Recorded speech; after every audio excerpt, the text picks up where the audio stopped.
Hola, ¿cómo están? Mi nombre es Andrés Velatibocha y el día de hoy vamos a estar hablando un poco sobre los diferentes recursos y modelos de creación audiovisual desde dispositivos móviles. Bueno, para comenzar, esto es una herramienta que nosotros ya hemos con el paso del tiempo cambiado. Ya el uso del celular ya no lo podemos concebir solamente como un tema de comunicación, sino como también un elemento y una herramienta que nos permite comunicar a través de las diferentes plataformas que nosotros debemos utilizar o que podemos utilizar en este momento. Es algo ya muy común ya hablar de las redes sociales y de los contenidos multimedia, al punto que ya podemos tener en el país un festival dedicado a los contenidos y producciones audiovisuales hechas desde smartphones. Entonces, bueno, el día de hoy vamos a estar hablando de los diferentes recursos que yo debo tener en cuenta para el momento de crear una pieza contundente, de crear una pieza que me permita poder narrar y permitir empezar a entablar diferentes lenguajes de uso entre yo, el creador, con las personas que son mis espectadores. Entonces, a continuación vamos a ver algunos tips que nos van a permitir el entender y el tener este recurso disponible para que pueda yo transmitir mis ideas o mis producciones con otras personas. Ahora bien, en términos de lenguaje audiovisual, como lo conocemos, que el lenguaje, así como cuando vemos en la literatura, en la comunicación personal, vemos que hay algunos elementos del lenguaje o algunos códigos del lenguaje para poder hablar, algunos elementos representativos de nuestra idiosincrasia, de nuestra cultura, permiten alimentar nuestro lenguaje. También asimismo la producción audiovisual se enriquece de estos elementos. El lenguaje audiovisual que nosotros vamos a encontrar es el que te permite transmitir tu idea, tu concepto, tu cortometraje, tu tutorial o lo que tú quieras utilizar en pro de y en beneficio de tu contenido. Entonces, bueno, lo que nosotros primero debemos tener en cuenta es la planimetría. Nosotros llamamos planos a todas las posiciones de la cámara en las cuales se puede ver o todo el cuerpo humano o se puede ver una parte del cuerpo humano. Entonces es interesante que nosotros podamos en nuestros videos hacer tomas donde se vea nuestros personajes de la cabeza a los pies, o de la cabeza a la cintura, o de la cabeza a las rodillas, o solamente el rostro, porque esto va a permitir que el ojo del espectador pueda enriquecerse y pueda ver otras imágenes que no aburren. En ese orden nosotros vamos a encontrar los planos con las siguientes nomenclaturas y con las siguientes características. Primero, plano general. El plano general es la posición de cámara en la cual se ve desde la cabeza hasta los pies de nuestro entrevistado o de la persona que nosotros vamos a tener en cuenta. Después vamos a encontrar el plano americano, que es de la cabeza a las rodillas y recibe el nombre de plano americano recordando un poco el cine western de los Estados Unidos, y es una posición de cámara muy común en América como nosotros lo conocemos, ya que en Europa nosotros lo podemos encontrar como el plano medio largo, porque tiene 3/4 partes del cuerpo. Después de esto vamos a encontrar el plano medio. Plano medio es el que tú puedes encontrar en una entrevista como la que puedes ver en este momento, como un tipo tutorial, un noticiero o un reportaje. El plano medio te va a permitir tener una vista desde la cabeza hasta la cintura y te va a empezar a tener una relación íntima psicológicamente. Por eso es que se utiliza más que todo en los formatos de reportaje, noticiero y demás, como el documental.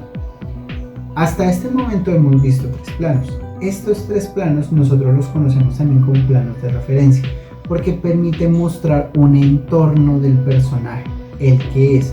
En un plano general, en un plano americano o en un plano medio, muy poco puedes ver de los detalles del rostro o algún detalle muy específico, y es porque estos 3 planos te van a marcar quién es el personaje y en qué contexto está el personaje.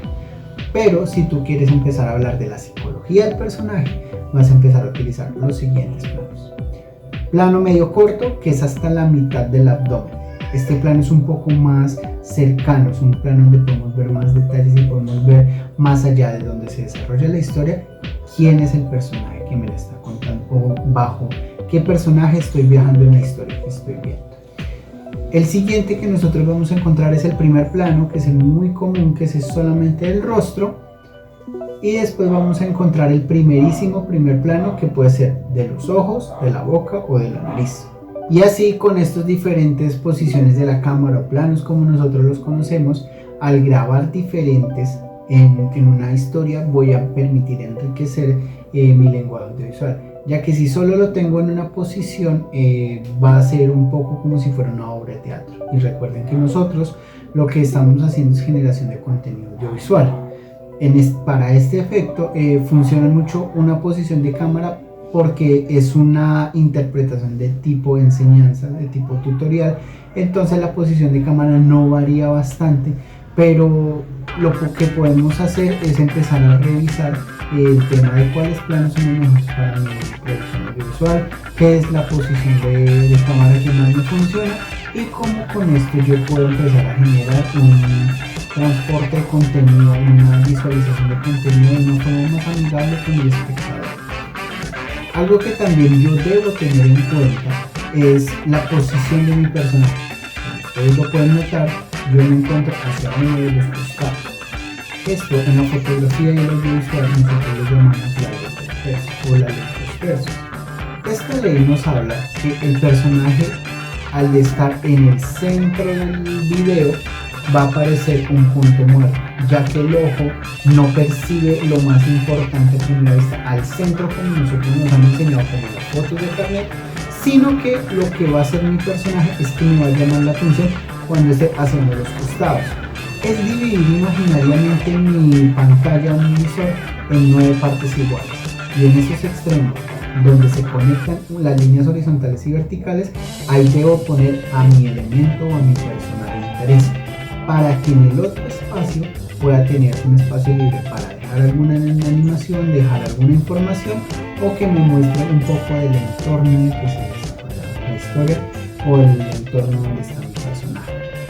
Estos elementos son vitales para que cuando yo empiece a generar una imagen, lo haga como una pieza rompecabezas. Yo empiezo a generar donde ubico la cámara, pero donde ubico mi personaje, qué muestro en el fondo, qué no muestro, hasta dónde muestro en mi personaje, y me va a permitir tener un diálogo enriquecido con la diversidad de los planos que yo voy generando. A este concepto nosotros lo vamos a llamar composición. Cuando hablamos de que el plano está bien compuesto, es que tiene todas estas variables y estos elementos que permiten que la imagen sea más agradable, que permiten que la imagen sea más atrayente, y que por ende yo pueda empezar a tener una información clara de la historia que me están contando. Entonces, ahora lo que yo debo tener en cuenta es, después de saber cómo configuro mi imagen, de cómo organizo mi celular, de qué es un plano, de dónde debe estar posicionado mi personaje, después de esto, ¿qué es lo que viene? Lo que nosotros conocemos como el workflow o el flujo de trabajo. En el flujo de trabajo nosotros vamos a encontrar todo lo que yo debo entender para poder generar mi contenido audiovisual. Lo primero que yo debo hacer para generar mi contenido audiovisual es tener en una hoja escrita toda mi historia, de qué se trata, sea un tutorial, sea un documental, sea una película, sea una animación, qué es lo que tú quieres hacer, qué es lo que quieres hacer en todo momento, y dividirlo por momentos claves. Entonces, si es un tutorial, qué momentos tiene ese tutorial o esa historia, y lo que tú vas a hacer es irlo escribiendo como momento 1, momento 2, momento 3, momento 4, y a esto nosotros lo vamos a llamar las escenas. Escenas que al sumarse crean una historia con la estructura narrativa que nosotros conocemos de los cuentos de hadas o de los diferentes cuentos, que es el inicio, el nudo y el desenlace.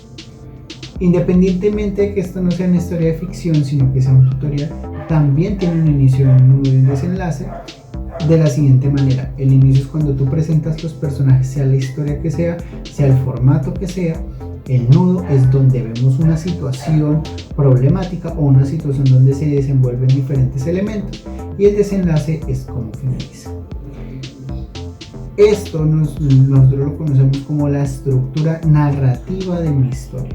Y con esta estructura narrativa es que yo puedo jugar, yo puedo contar el nudo al inicio, o poner el inicio y empezar a contar desde el final, como algunas películas que nosotros podemos ver, que son contadas desde el final o desde una parte del nudo, y puede volver al inicio, puede ir hasta el final, pero esto es una decisión que yo genero desde mi estructura. Se llama estructura porque es la base de cómo se genera toda la historia y cómo se cuenta toda la historia. Y al tener el lenguaje audiovisual, que es cómo lo cuento, y la estructura narrativa, que es qué cuento y cómo lo estoy empezando a contar, yo voy a generar un contenido audiovisual. Después de tener escritas todas estas partes y todos estos momentos de mi historia y saber con qué plano los voy a hacer, cómo voy a ubicar todo, quiénes van a actuar, cómo lo van a actuar, lo que yo voy a hacer es pasar al momento de la producción. La producción es todo el momento del rodaje, la grabación de todas las escenas, de todos los planos, de todo lo que yo propuse, de todo lo que escribí, ahora lo puedo generar en un momento de producción, que es la grabación. Y finalmente, el momento de la postproducción. En la postproducción es cuando nosotros organizamos todo el material grabado con una secuencia lógica, donde vemos el inicio, el nudo, el desenlace o de la forma que tú lo quisiste contar. Esto nos va a permitir que nosotros podamos tener toda la historia, todo el panorama de la historia organizado en los diferentes momentos. Para esto es importante que tú puedas utilizar un software de edición, puede ser Premiere, puede ser Vegas, puede ser Movie Maker. El mejor programa para edición es con el que tú te sientas más cómodo, con el que tú puedas trabajar, con el que tú sepas dónde encontrar, con el que sea más amigable para ti. Hay un software que está en la red que se llama Clipchamp y con este tú puedes editar, puedes exportar, que es la acción de generar mi película ya finalizada. Recuerda tener también para este momento que toda tu película se pueda entender en imagen, pero que toda tu música también sea importante como lo que grabaste, porque muchas veces ponemos atención en cómo componemos la imagen, pero no la música, no los elementos sonoros que tiene, y estos son 50% importantes en una producción audiovisual. Por eso lo recomendable es revisar recursos de Creative Commons o música libre de licencia para que no tengas ningún problema a la hora de producir tus contenidos. Un consejo importante que tú puedes tener es que YouTube tiene una parte que tú puedes conocer como YouTube Audio Library, y en este YouTube Audio Library lo que puedes encontrar es música y sonidos de todo tipo gratuitos y los puedes utilizar en tu producción. En algunos te va a pedir escribir o citar de dónde tomaste la pista, pero eso sería lo único. De resto tú puedes utilizar, y te recomiendo siempre, yo sé que a veces nosotros nos encantamos con música que me trae recuerdos, que me parece que es vital para mi historia, pero recuerden que es importante tener música libre de derechos para que pueda estar en la red. Música que tenga derechos de autor, que esté por algún grupo o alguna banda que ya esté registrada, va a generar un problema en todo momento. Entonces debes entender que siempre la música debe ser libre de software para que tú la puedas trabajar. Recuerda también ir variando los planos, que no sea un plano que dure por mucho tiempo, dependiendo también del formato. Como les decía, un formato como este puede ser la excepción, pero en un formato diferente lo que tú puedes hacer es variar los planos. Pero la pregunta es, ¿cuánto dura un plano? ¿Cuánto yo me demoro en pasar de una imagen a otra? Bueno, hay una ley que ha cambiado con el paso de los tiempos, y es que hace 20 años pensaban que el plano debería durar 6 segundos por la pantalla, que 6 segundos debía durar para cambiar a otro plano. Pero con la cultura de los videojuegos esto se ha transformado mucho y ha permitido ver que la imagen debe durar mucho menos. Pero entonces, ¿qué es lo que a veces a mí me permite saber cuándo cambio un plano a otro? También escuchar la música que tú tienes en tu video. Entonces, si yo tengo una pista para mi video en el cual la música va 1, 2, 3, 4, 1, 2, 3, 4, pues entonces, ¿qué hago yo? Veo mi imagen, mi video, mi plano, y lo que empiezo es a contar mentalmente 1, 2, 3, 4, y lo cambio, ahí paro y paso a otra imagen, que la siguiente imagen va a tener la misma métrica, 1, 2, 3, 4.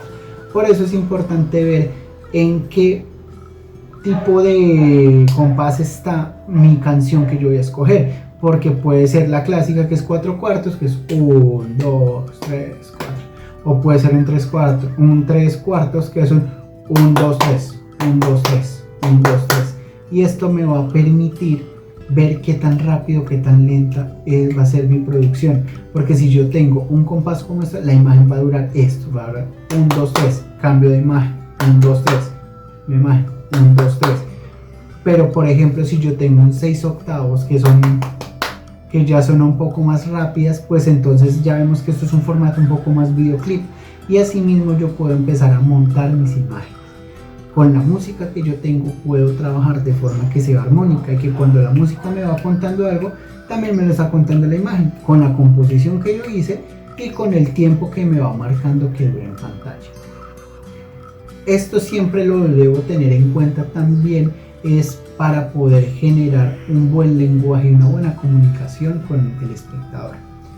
Finalmente, ¿qué es lo que yo debo hacer? El momento de la exportación. Cuando yo tengo todo mi proyecto editado en el programa que sea, yo voy a mirar o voy a decidir en qué formato lo debo exportar, y me dice en qué formato lo debo exportar. ¿Esto qué quiere decir? El formato es la extensión de la cual te va a permitir reproducirlo o en todos los dispositivos o solo en algunos dispositivos. Las extensiones las conocemos en todo momento. Por ejemplo, en Microsoft Word lo que nosotros vemos es que es .docs. En PowerPoint nosotros vemos que es .ppt. En el video también tienes diferentes extensiones como .mob, .targa, .tif, un GIF también, o también el que nosotros vamos a encontrar y que vamos a seleccionar para nuestros contenidos virtuales es el .mp4. El .mp3 ya lo conocemos porque es la música que tiene una calidad en peso bajo y me va a permitir muchas más canciones. Pero el MP4 lo que me va a permitir es una calidad que yo pueda subirlo a plataformas como Instagram, como YouTube, como Facebook, como Twitter. En todas las plataformas el .mp4 es el que yo debo tener en cuenta. Y el MP4 me va a servir para todas estas plataformas. Pero finalmente, ¿qué es lo que yo también debo tener en cuenta? A dónde yo lo quiero enviar. Si quiero que sea un video viral en WhatsApp, debo saber que no debe pesar más de 64 megas. Si yo quiero que empiece a trabajar en Vimeo, va a pedir mucha más calidad. Entonces, ¿qué es lo que yo tengo que hacer? En todo momento mirar en qué calidad de peso voy a exportar. Esto me va a servir para saber que pueda distribuirse o en WhatsApp o en qué otro recurso. Lo que nosotros siempre recomendamos es que con respecto al espacio virtual en el cual vas a enviar tu contenido, también así mismo exportes. Si es un video para WhatsApp solamente para dispositivos móviles, lo importante es que nosotros lo dejemos o en calidad media o en calidad baja, ya que no son para producciones como televisión o un cortometraje que se va a presentar en una pantalla de cine. Pero si va a ser para estos escenarios como un contenido audiovisual que se pueda prestar para una pantalla de cine, ahí sí yo lo voy a dejar en alta resolución, que me permita muchos más colores, porque necesitamos llenar todo un espacio de una pantalla de un televisor Smart TV. Pero si lo que yo deseo es generar solamente contenidos que se muevan en mi celular, con resoluciones de media o de baja, está bien para que pueda ser de más fácil circulación y para que pueda llegar a más personas. Espero que estos diferentes tips y estos diferentes conceptos sirvan para que tú puedas alimentar tus producciones audiovisuales. Un consejo que yo te doy es: toma lo que te funcione, utiliza lo que te ha servido de este video tutorial, y lo que sientas que lo haces mejor o que ya tienes una forma y un flujo de trabajo, sigue tu instinto también para el momento de crear. Lo importante en todo momento es que al crear yo pueda generar un estado de trabajo, un workflow, un programa de edición, escoger todas mis selecciones deben ser con respecto a lo que sea más amigable y me permita los mejores resultados también. Entonces, ha sido un gusto estar con ustedes, ha sido un gusto poder compartir este tiempo y nos vemos en una nueva oportunidad.